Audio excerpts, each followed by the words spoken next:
Wow, wow. I want to welcome everyone that is on this call. Uh, Now let's just shoot. Let's roll. Let's roll. Let's roll. Let's roll. Okay. Let's roll. Good. Welcome once again.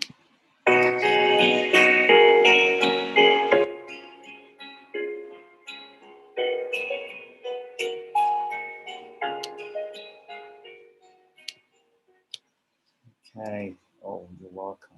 You're welcome.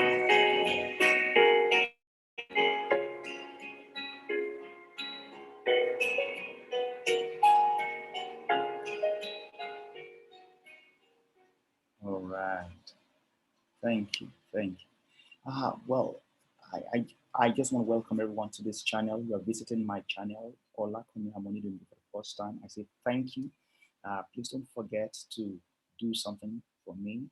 Just hit the notification bell so that at every time we have new videos, you can be notified. And also, please subscribe to my channel so you can help us grow this channel together. Welcome, welcome, welcome. We want to do something unique, something that will help everyone who has at one time or the other thought of um, maybe venturing into the network market, uh, or direct marketing uh,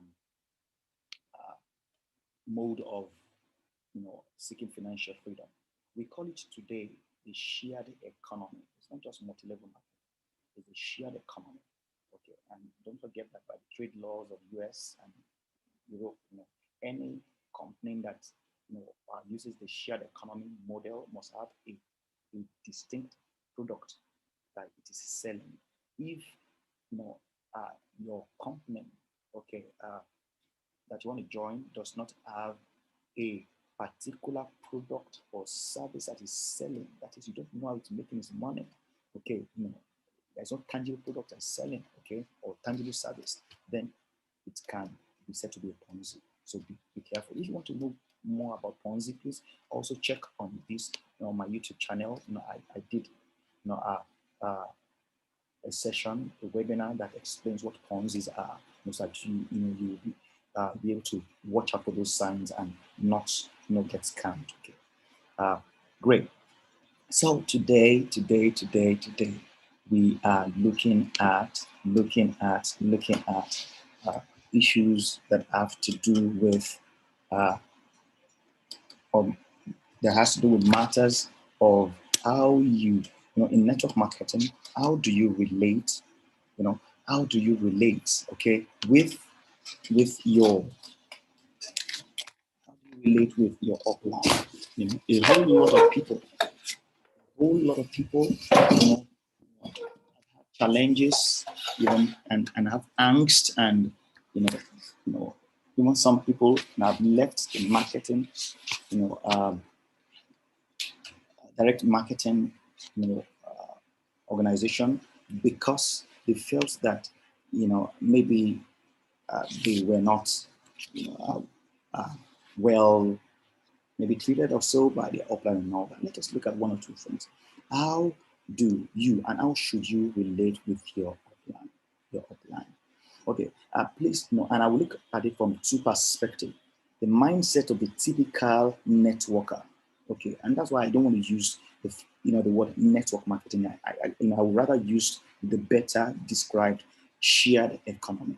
Okay, so but in the shared economy profile, you have people who still have the old mindset of the typical networker, while some people who understand it, in the new paradigm of shared economy, now have the mindset of what we call the entrepreneur mindset. So we'll compare both the typical networker mindset and the entrepreneur mindset, when we consider how you should relate with your upline. Your upline, who's your upline? Your upline is the person maybe who introduced the business to you and uses his or a referral link to sign up. That's your upline. Okay. Again, your upline is the person who introduced the business to you. Okay, and you used his or her referral link to sign up. Okay, that's your upline. Okay. For the for those on the left-hand side, the typical networkers, they are of the mindset that they are helping their upline. Okay, that's the mindset. Okay, and so there's an entitlement mentality if you are relating with your upline even as a networker. Or rather as a typical networker.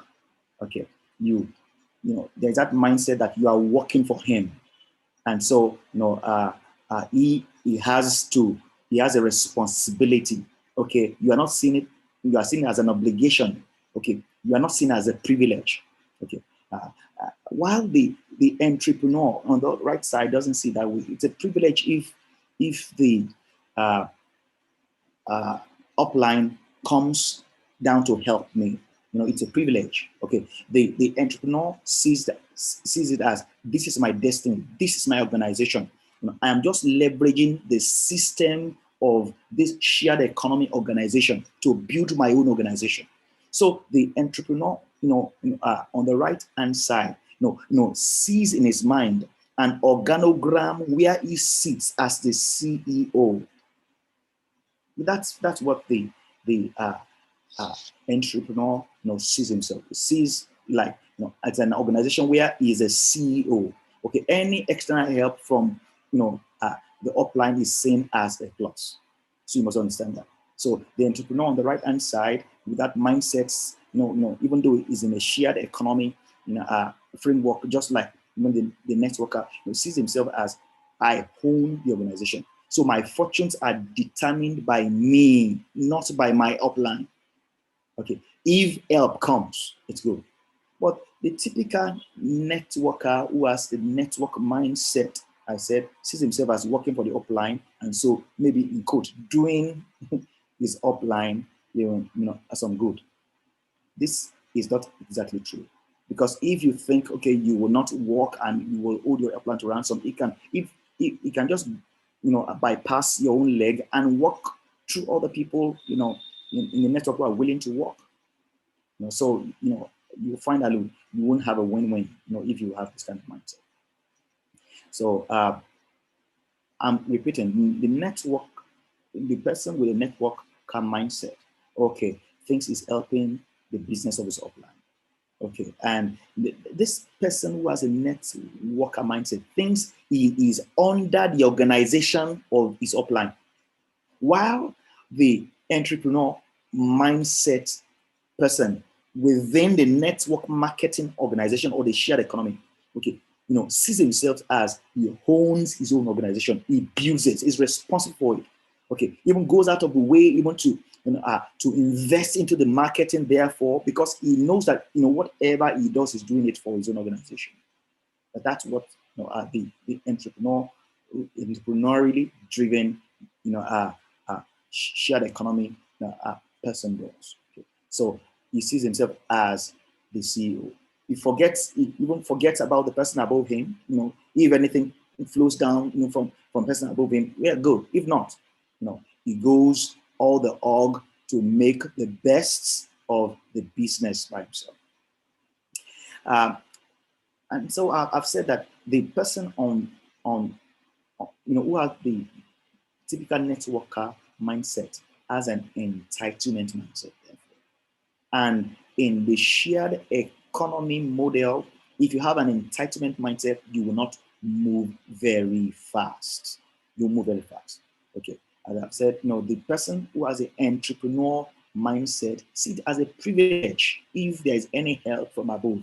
Okay, but he educates himself, he invests in himself to study, to understand the business, to understand the product, to understand the needs of the customer and the prospect, and to build his or her own skill and competence so that he will be able to offer value to them in the marketplace.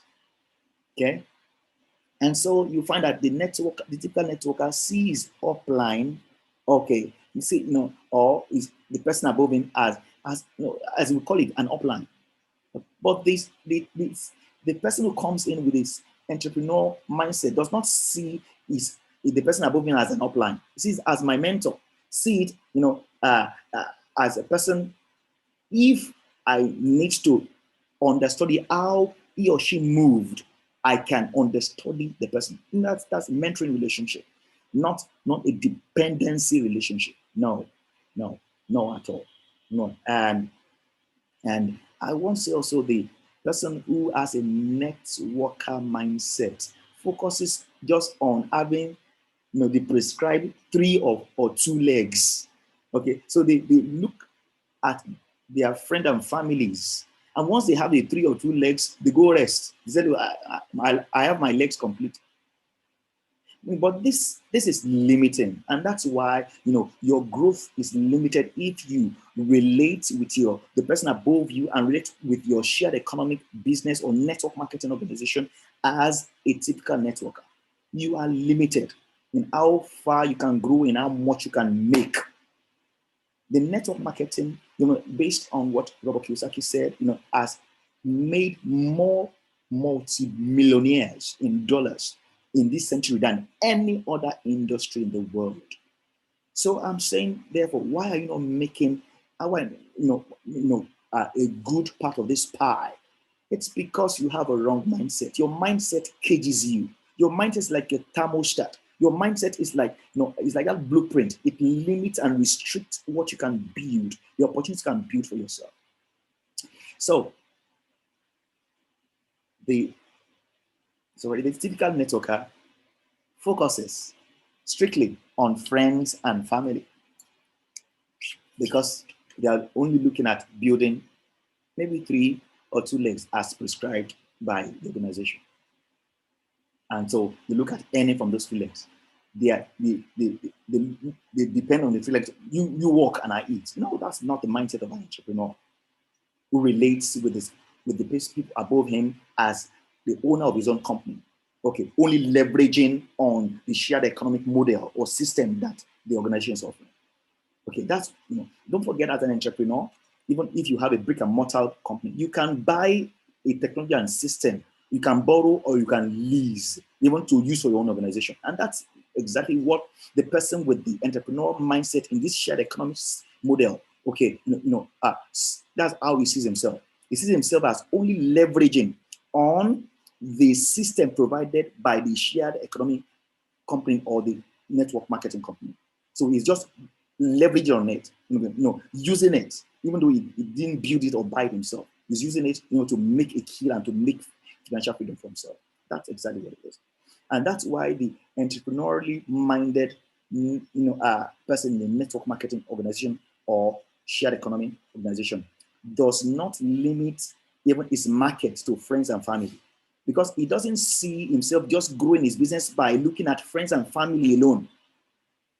Nobody thrives and succeeds as a business owner looking at friends and family alone. Indeed, your money, your wealth is in the hands of visitors, of strangers, people you don't know.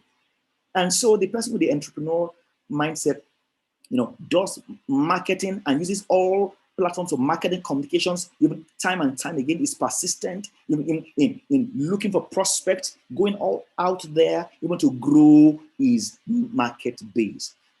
Okay, time and time again. So he doesn't see a continent as his market. He doesn't see even a state as market, a region as market. He goes all out everywhere. Okay, because he wants to grow his business. You see what he's doing in that network marketing organization or that shared economic organization as his business. All right. So he has a global focus because he knows that his money is in the mouth of the unknown fish. His money is in the mouth of strangers. All right. And one other thing that you must identify is a characteristics of the network marketer mindset people in this kind of business of shared economy is that they are always pushing products, pursuing products. Okay, entrepreneurs, don't push products. They rather, seek out needs, for which they can provide value. And it is when they provide value, okay, that their products move. It's like a principle of obliquity, indirect way. Okay, they seek to meet needs. Okay, they seek to meet needs. Okay, by providing value. Okay, and then money comes in. Okay, they pursue value, solutions, and opportunities to satisfy needs. That's what they do. That's what they do. So if you want to be an entrepreneur, look out for a need. What need is your organization meeting?